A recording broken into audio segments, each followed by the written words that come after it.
Bonjour Sophie. Alors vous avez deux caractéristiques. Alors une, je dirais qu'il y en a pas mal. Vous êtes blogueuse, et on vous dit blogueuse de la première heure. Alors ça remonte à quand cette passion de bloguer? Ça remonte à une bonne douzaine d'années. J'ai commencé à bloguer quand je suis devenue maman, donc j'ai commencé à faire un blog de maman. Et puis les enfants grandissant, j'ai pu revenir un peu. J'ai eu plus de temps pour consacrer à mes premières amours, les mondes culturels, les livres, le cinéma. C'est ça, parce que les blogs que vous tenez, ils sont à caractère culturel et littéraire en particulier. Le blog que je tiens s'appelle C'est quoi ce bazar, et il parle de photographie, de voyage, de livres et de films. Et alors, à partir de là, ça vous a donné envie d'écrire, si je comprends bien. J'ai toujours eu envie d'écrire, mais c'est vrai que tenir un blog très régulièrement, c'est un exercice. On écrit vraiment quasiment tous les jours. Et voilà, c'était ma façon d'assouvir un peu une passion pour l'écriture que j'ai toujours eue. Et alors, de ce fait, vous avez écrit, c'est votre premier roman, oui, qui s'intitule... Et il s'intitule Le quartier des petits secrets. Alors, justement, on ne va pas déballer vos petits secrets, mais c'est quoi le thème de ce roman? Alors, j'ai vécu une dizaine d'années à Bordeaux. Et à Bordeaux, il y a des petits quartiers avec des petites places, avec des commerçants, des habitants. Et plein de petites choses peuvent s'y passer, c'est autant d'histoires possibles. Donc j'ai décidé d'écrire une histoire qui se passe sur une place bordelaise. Et le point de départ, c'est une jeune fleuriste qui a ses habitudes, qui a ses voisins. Qui vend des fleurs. Fleurs, accessoirement. Et qui s'attache à une vieille dame qui vient lui rendre visite très très régulièrement pour lui raser toutes les fleurs de sa boutique, ce qui n'est pas très pratique pour les commerçantes, qui se croit dans son jardin et qui vient tailler ses roses.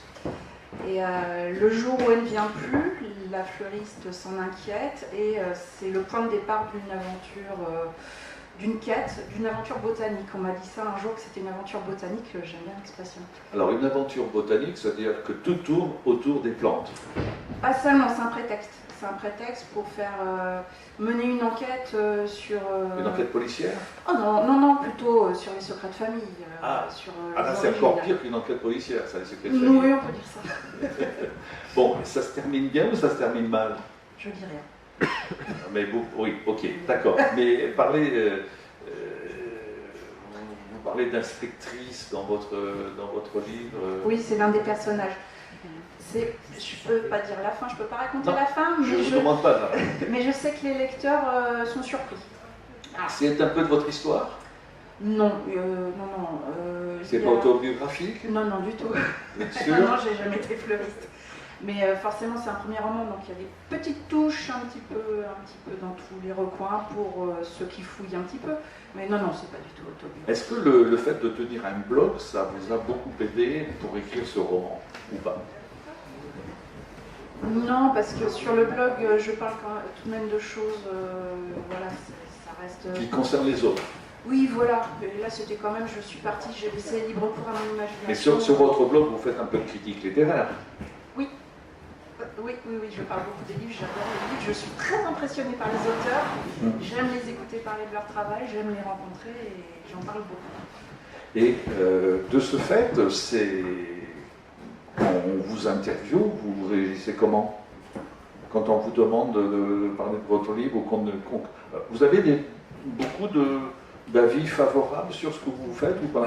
Oui, j'ai eu de très très beaux retours. retours. Le contraire, j'aurais été étonné. Oui, j'ai eu de beaux retours, mais pas forcément de blogueurs, même de lecteurs, ou même de blogueurs qui ne me connaissent pas, ils sont objectifs, j'espère.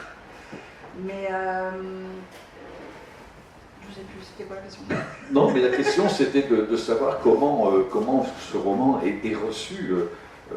C'est vrai qu'on ne peut pas en dévoiler le contenu, parce que ça serait plus intéressant, on ne le lirait plus. Ceci étant, est-ce que c'est un premier pas vers d'autres aventures romancières? J'espère, oui. Alors vous dites j'espère, est-ce que c'est... Vous tenez un blog et vous pensez peut-être même être... C'est compliqué d'écrire un livre? C'est différent, c'est autre chose. Ça Parce prend... qu'un blogueur ou une blogueuse, c'est quelqu'un qui il y va tous les jours ou toutes les semaines, ou il tient un certain nombre de propos. Oui, mais c'est pas la même chose. C'est tout de même. Je raconte des choses factuelles sur mon blog, comme des comptes rendus d'exposition ou de films. C'est pas la même chose avec un roman, on se laisse emporter. Oui. Et alors, est-ce que vous avez en tête d'autres histoires à raconter? Plein. Plein. Et j'espère qu'il y en aura une. Mais plein, ça veut dire quoi? J'ai la tête pleine de personnages et d'histoires qui se passeront pas forcément à Bordeaux, peut-être pas forcément parmi les fleurs, mais j'espère qu'il y en aura une autre l'année prochaine. Vous êtes sur Orléans, vous êtes domicilié sur Orléans ou sur Bordeaux? Pas du tout, je suis en région parisienne. Vous êtes en région parisienne? Non, parce que sur Orléans, il y a plein d'histoires à raconter aussi. Hein. Ah, ça, Bon, je vous dirai pas lesquelles, mais si j'aimerais bien. elles sont très intéressantes. Surtout que de plus en plus, on va en avoir, je vais garantir qu'on va se régaler. Enfin, je ne sais pas si on va se régaler. Votre prochain blog, ça sera sur qui? Sur quoi? Le prochain article? Oui. Prochain coup de cœur en lecture. Cette semaine, j'ai blogué sur les derniers films que j'ai vus. Je ne décide pas à l'avance, c'est au coup de cœur. C'est roman, film, exposition, Voilà. c'est le contenu de vos blogs, Voilà, exclusivement à caractère Voilà, culturel. c'est ça. Alors, je rappelle que vous êtes sur le stand de Cultura, qui vous a demandé effectivement de venir à ce deuxième salon du Festival Livre au Cœur. Vous êtes content d'être sur Orléans? Je suis ravie. Je ne connais pas encore la ville, j'espère avoir l'occasion de la découvrir. En tout cas, le lieu, il est fantastique. Et je ne sais pas si vous avez vu la couverture de mon livre, mais je ne pouvais pas rêver plus beau qu'Anne. Et c'est pour ça, je vous donne le quartier des petits secrets, ça se passe autour de la botanique. Là, vous êtes servi par toute la botanique. Complètement. Eh bien, merci et bien, bon salon. Merci. À bientôt.